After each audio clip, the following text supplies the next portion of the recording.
अस्सलामु अलैकुम। स्वागत है आपका हमारे चैनल में। मैं आपको आज आसमान से मुतल्लिक बड़ी ही दिलचस्प बातें बताऊंगा, क्योंकि बिल आखिर आसमान का इंसान से बड़ा ही पुराना और बड़ा ही गहरा ताल्लुक है।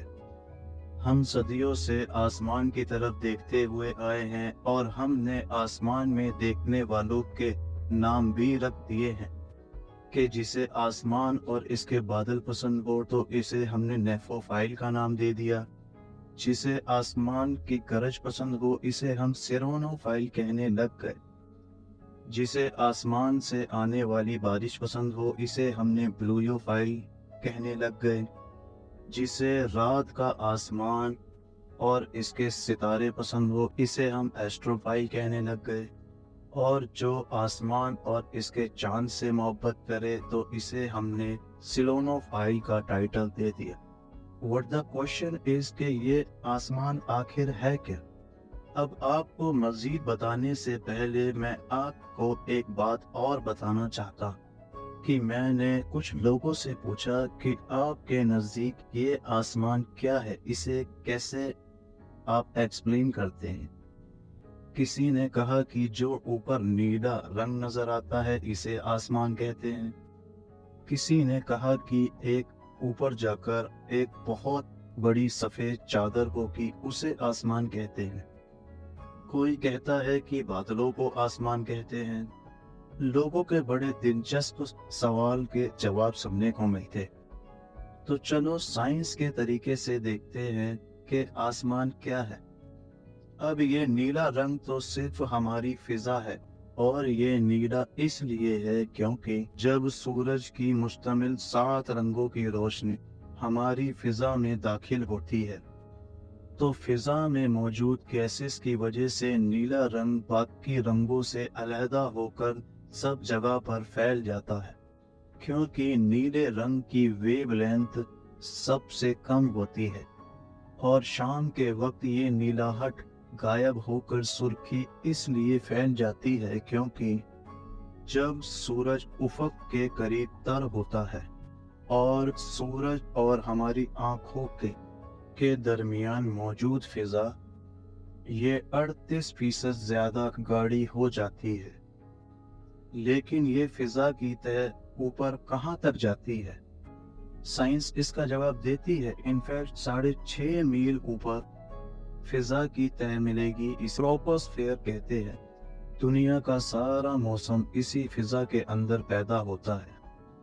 बादल, बारिश, तूफान, बल्कि हम भी फिजा की तह में ही रहते हैं। बल्कि दूर दूर तक नजर आने वाले बादल भी इसी 6.5 मील की तह पर ही पैदा होते हैं। लेकिन फिर उससे ऊपर क्या है?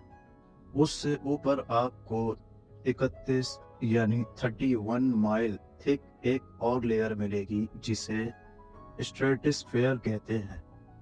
31 मील मोटी एक तह।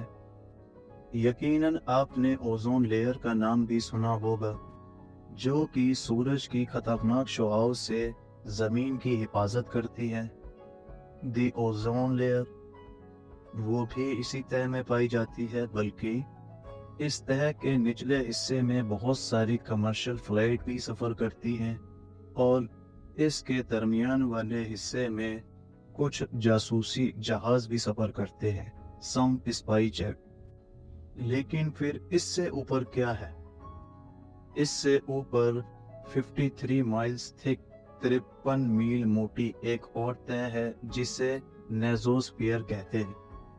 यहाँ पर इंसान के लिए जिंदगी नामुमकिन है, क्योंकि एक तो यहाँ पर टेम्परेचर 90 डिग्री से नीचे गिर जाता है और दूसरा यहाँ पर हवा ना होने के बराबर है। और बेसिकली यही वो जगह है जहाँ पर सहाबे साकिब यानी मीटियोरॉइड्स जलना शुरू हो जाते हैं, और इनकी पुरसारियत के बारे में मैं आपको आगे चलकर बताऊंगा। लेकिन फिर उससे ऊपर क्या है? इससे ऊपर मजीद एक 300 मील मोटी तह है जिसे थर्मोस्फीयर कहते हैं। The 300 miles thick layer. ये वो लेयर है जहां पर हमारे ज्यादातर सैटेलाइट हमारी दुनिया के गिर्द घूम रहे हैं और यही वो तह है जहां दुनिया की खूबसूरत तरीन गहरे रंग की रोशनियां पैदा होती हैं, जिसे हम ऑरोरा लाइट्स कहते हैं। दुनिया की सबसे खूबसूरत लाइट्स में से एक डार्क विंग ऑरोरा लाइट्स। लेकिन फिर इससे ऊपर क्या है? इससे ऊपर हमारे जमीन की वो हद है जिसे कार्बन लाइन कहते हैं, क्योंकि इसके बाद फिर खरब आ खरब फैली हुई खला का आगाज हो जाता है। इतनी दूर की NGZ-11 की रोशनी को हमारे तक पहुंचने के लिए 14 अरब साल तक सफर करना पड़ता है। लेकिन इन सब के दौरान आसमान कहां पर आया और फिर उसके बाद क्या है? यहाँ पर साइंस हमारी कोई मदद नहीं कर सकती, क्योंकि ये मुकाम उसके इल्मी दायरे से बाहर है। यहाँ से आगे की दुनिया कैसी है, आसमान कहाँ पर जाकर मिलेगा और आसमान आखिर है कैसा, और फिर आसमान के ऊपर क्या है? इन जवाबों को जानने के लिए अब हमारा सोर्स है कुरान और हदीस।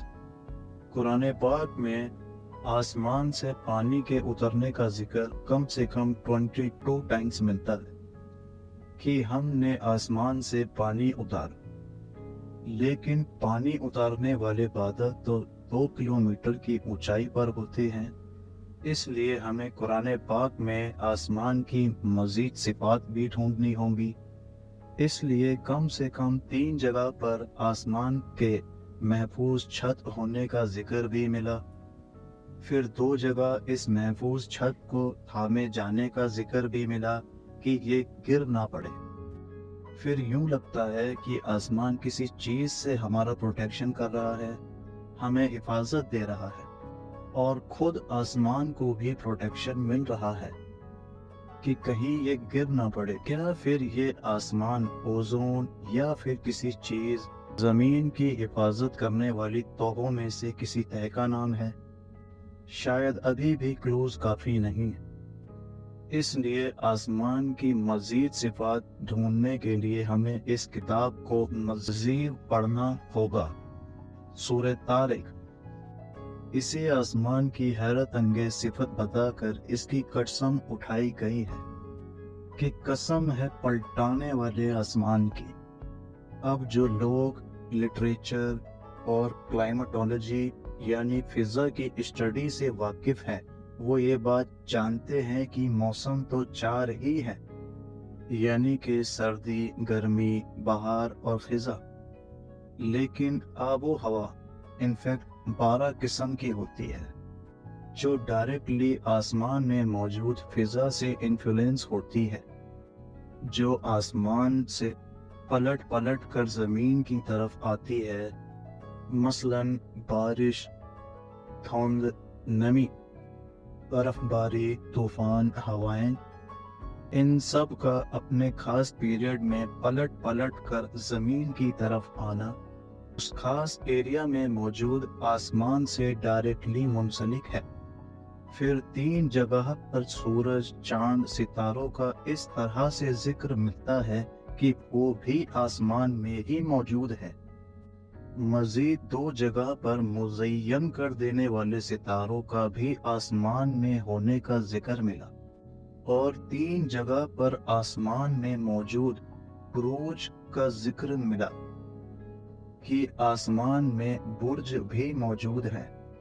मसलन सूरह हिज्र की 16वीं आयत ये बताती है कि आसमान में देखने वालों के लिए इसमें खूबसूरत बुरूज रख कर इन्हें मुज़य्यन कर दिया गया है। ये एग्जैक्टली कौन से बुरूज हैं कौन जानता है, लेकिन 1995 में एक तस्वीर खींची गई थी जिसे कायनात की 10 खूबसूरत तरीन तस्वीरों में शामिल किया गया था। ये इस कदर खूबसूरत तस्वीर थी कि इसे बाद में भी कई मर्तबा खींचा गया। 3 बुलंद वाला सतून, जिन्हें इनफैक्ट तख्लीक के बुरूज यानी के पिलर्स ऑफ क्रिएशन का ही दिया गया था। जो देखने वालों के लिए पिछले 27 सालों से मुज़य्यन यानी खूबसूरती का बाइस है, मशहूर कर देने वाले हैं। अब यहाँ तक पहुँचने के बाद कम से कम इतना तो क्लियर हो जाता है कि आसमान ऊपर तक, बहुत ऊपर तक फैला हुआ है। सूरज, चांद, सितारों, बुरूज के अलावा कुरान पाक में आसमान की और भी सिफात हैं। मसलन आसमान में पिघले हुए शोलों के जलने और तेजी से लपकने के इशारे, ऐसे ही इफरीत सितारों के इशारे, जहां पूरी की पूरी कहकशाएं गायब हो जाएं और उनका पता ना चले। बल्कि कुरान पाक में आसमान में ऐसे सितारों का जिक्र भी मिलता है कि जिनकी तुम्हें 60 लाख मील लंबी हो सकती है। लेकिन ये सब बाद में, पहले हम अपने आसमान तक के जाने के सफर को जारी रखेंगे। इस कदर अजीम और हैरत कदा और मुज़य्यन कर देने वाले बुर्ज, सूरज, चांद, सितारे सिर्फ हमारी कहकशा अपनी मिल्की वे में तो हो नहीं सकते। सितारे तो इनफैक्ट दूसरी कहकशाओं में भी मौजूद हैं। जहां हमारी मिल्की वे में 400 अरब सितारे हैं, जिनमें से हमारा सूरज सिर्फ एक सितारा है, वहां हमारी सबसे करीबी कहकशा, हमारी नेबरी गैलेक्सी यानी कि एंड्रोमेडा में 2.5 गुना सितारे हैं, यानी कि 1 खरब से ज्यादा सितारे। और मिल्की वे और एंड्रोमेडा जैसी कहकशाएं जैसी मजीद 2 खरब कहकशाएं और भी हैं। तो क्या ये सारा फैलाव आसमान है? इस बात पर तहकीक करने से 4 जगह आसमान की बुलंदी और वसअत के मुतल्लिक आयात मिली। इनमें से 2 तो बड़ी वाज़े आयात हैं। मसलन सूरह गाशिया, क्या ये देखते नहीं कि आसमान को किस कदर बुलंद किया गया है? और सूरह ज़ारियात कि हमने ही आसमान को अपने हाथों से बनाया है और हम ही इसको फैलाने वाले हैं। अब इन आयात को सामने रखने के बाद कुछ अंदाज़ा शुरू होने लग जाता है कि आसमान की हुदूद तो हमारे सिर के ऊपर से ही शुरू हो जाती है और इसका फैलाव बहुत ऊपर तक है। लेकिन क्या इसके फैलाव की आखिरी कोई हद भी है? इसका जवाब है हाँ, इस फैलाव की भी एक हद है, एक किनारा है। और इससे आगे हम आपको मज़ीद बताएंगे आसमान के बारे में कुरान और हदीस की रोशनी में, इस चैप्टर के पार्ट 2 में। हमारे चैनल को प्लीज़ सब्सक्राइब कीजिए, लाइक कीजिए और ऐसी ही मज़ीद इंफॉर्मेशन जानने के लिए सुनते रहिए हमारा channel. Thank you for everyone.